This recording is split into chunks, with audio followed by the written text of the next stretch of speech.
Tissue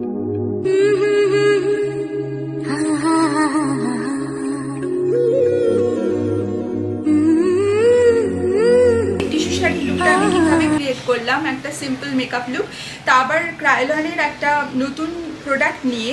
makeup আর্টিস্টরা এখনও অতটা use করে না, সেজন্য আমি ভাবলাম যে এই প্রোডাক্টটা নিয়ে তোমাদের কাছে একটা আসি এবং তোমাদের সঙ্গে রিভিউ শেয়ার করি এবং তার আউটকামটাও শেয়ার করি।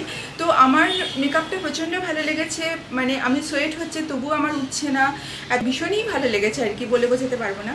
আর এটা আমার ফাইনাল লুক বন্ধুরা। তোমাদের যদি ভালো লাগে তাহলে তোমরা এই টিউটোরিয়ালটা দেখতে ভুলো না। ডোন্ট ফরগেট টু ওয়াচ ফুল টিউটোরিয়ালটাতে আমি চেষ্টা করেছি যে তোমাদের সাথে একটা নতুন প্রোডাক্টের ইন্ট্রোডাকশান দিতে, এবং সেটা হচ্ছে ক্রায়োলনের একটা প্রোডাক্ট, এবং কী প্রোডাক্ট এবং কেমন কাজ করে সেটা নিয়ে ডিটেলসে জানতে হলে এই মানে গোটা ভিডিওটা দেখতে ভুলো না। আর দেখো আমি অলরেডি কিন্তু ভীষণভাবে সোয়েট করছি, আর ফ্যান চলছে না, এসিও নেই, তা সত্ত্বেও আমার কিন্তু মেকআপ উঠছে না, এবং এতটাই ভালো আর কি। তার মানে আমি বলতে পারি এটা ওয়াটারপ্রুফ এবং sweat proof makeup, so sweat resistant বলতে পারো। সোয়েট প্রুফ কথাটা আমার ঠিক পছন্দ হয় না, মেকআপ আর্টিস্টের মধ্যে খুব কম ইউজ হয়, সেই জন্য আমি এই প্রোডাক্টটা পার্টিকুলারলি চুজ করেছি।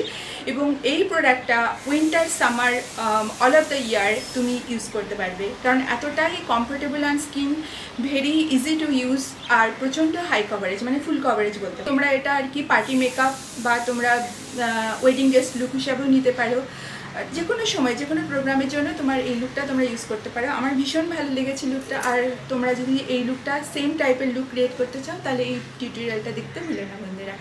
টাটা, ভালো থেকো। পরবর্তী টিউটোরিয়াল নিয়ে আমি হাজির হব খুব তাড়াতাড়ি। তো এনিওয়ে তোমরা এই টিউটোরিয়ালটা তাহলে ফুল দেখতে থাকো এবং আমাকে অবশ্যই জানাও যে তোমাদের কেমন লাগলো, ঠিক আছে? আর লাস্টে কমেন্ট করতে ভুলবে না। আর